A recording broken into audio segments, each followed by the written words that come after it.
2NUR FM News for our sponsor, The General, for professional building work. It's 8:30. Good morning. I'm Belinda De Lasheras with Hunter News. Hunter New England Health has confirmed a Taree teenager who had both legs severed after being hit by a train while celebrating his 18th birthday remains in a critical condition in John Hunter Hospital this morning. It's believed the teen was struck by the train at Bushland Drive railway crossing around 4:30 on Sunday morning before being dragged under the carriage. Emergency services arrived at the scene to find the victim trapped under the slow-moving freight, suffering severe bleeding and drifting in and out of consciousness.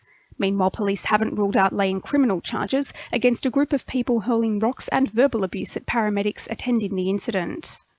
Hunter motorists are being urged to think twice before getting behind the wheel this Christmas-New Year as police ramp up road safety campaign Operation Safe Arrival. It comes after 51 people across the state were injured in and around 184 major accidents on day one alone, with the death toll currently standing at 2. Brooke Eggleton from Police Headquarters says drivers will need to be on their best behaviour with double demerit points in place from tomorrow. Police are reminding motorists to think about the choices they make while they're in the vehicle after 51 people were injured in crashes on the first day of Operation Safe Arrival. State's Christmas New Year road safety campaign started at 12:01 a.m. on Friday the 19th of December and runs through to midnight on Sunday the 4th of January 2015. Double demerits will be in place from Wednesday the 24th of December until Sunday the 4th of January. A Newcastle taxi driver jailed for performing a sex act on a 15-year-old boy in the backseat of his cab is preparing to spend Christmas out from behind bars after being granted a retrial because of an error by the judge. The Court of Criminal Appeal heard Adam Wayne Budradine picked up the boy outside an Islington hotel on October 23, 2011, before engaging him in conversation and pulling over in a nearby street. Mr. Budradine pleaded not guilty to 2 counts of aggravated indecent assault and 1 of having sexual intercourse with a child under 16, testifying he was of age. A 39-year-old man has been arrested and charged over an alleged break-and-enter at a community centre in Hamilton in the early hours of yesterday morning. Several rooms were ransacked before the man was spotted fleeing the scene, later facing Newcastle local court after being refused bail. Joanne Elliott from Police Headquarters says the man allegedly stole a variety of valuables from the premises. The 39-year-old man allegedly got into premises in Cleary Street where he's ransacked multiple rooms and took property including a mobile phone, laptop and cash. Now, police attached to Newcastle City Local Area Command were notified by the security company. They've attended immediately. Lake Macquarie Police have released an image of a man of interest in relation to a brutal assault on an elderly man earlier this year. The victim received a large gash to the back of the head in the incident before being conveyed to John Hunter Hospital in a serious condition.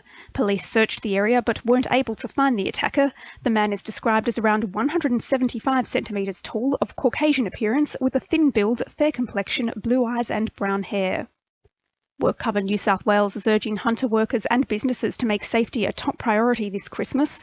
It comes as workers prepare for one of the busiest times of the year, with many newly hired casuals taking unnecessary risks in a bid to impress employers and colleagues. WorkCover Hunter Team Coordinator Lisa Foley says businesses should ensure all workers, particularly new employees, receive safety training and support. A lot of it is in the pre-planning. It's having adequate staffing levels, setting realistic workloads and work schedules, and pretty much having a contingency plan in place should, for example, you fall behind schedule or the unexpected happens. And also planning regular rest breaks for staff so that they are capable of working hard. And the approval conditions of Yancoal's Ashton South coal mine now won't be finalised until next year. Legal representatives for Yancoal and the Hunter Environment Lobby were in the Land and Environment Court yesterday in a bid to finalise and agree on conditions before Christmas, but the holiday break means the final judgment won't be handed down until mid to late January 2015. Now with sport, Will Martin. The Hunter soccer community is in mourning following the death of former Socceroo and Olympian John Pettigrew after a 3-year battle for his health. Pettigrew had an eventful career, including Australia's debut into the Olympics at Melbourne in 1956, then going on to wear the green and gold and represent New South Wales as well. In all, he played 320 first-grade matches and was inducted into the Hunter Sporting Hall of Fame in 2003. In soccer, Jets midfielders Hayley Crawford and Emily Van Egmond have been named in an interim Matilda squad to start preparing for the 2015 World Cup. Meanwhile, the Jets are understood to have finalised the release of Northern Irish left midfielder Johnny Steele. And in cricket, the final round of Maitland first grade before the Christmas break has been completed, with the top 4 finalised with City United taking the lead, followed by Curry, Western, Northern Suburbs and Western Suburbs. That's sport. I'm Will Martin. 2NURFM News Time is 25 to 9.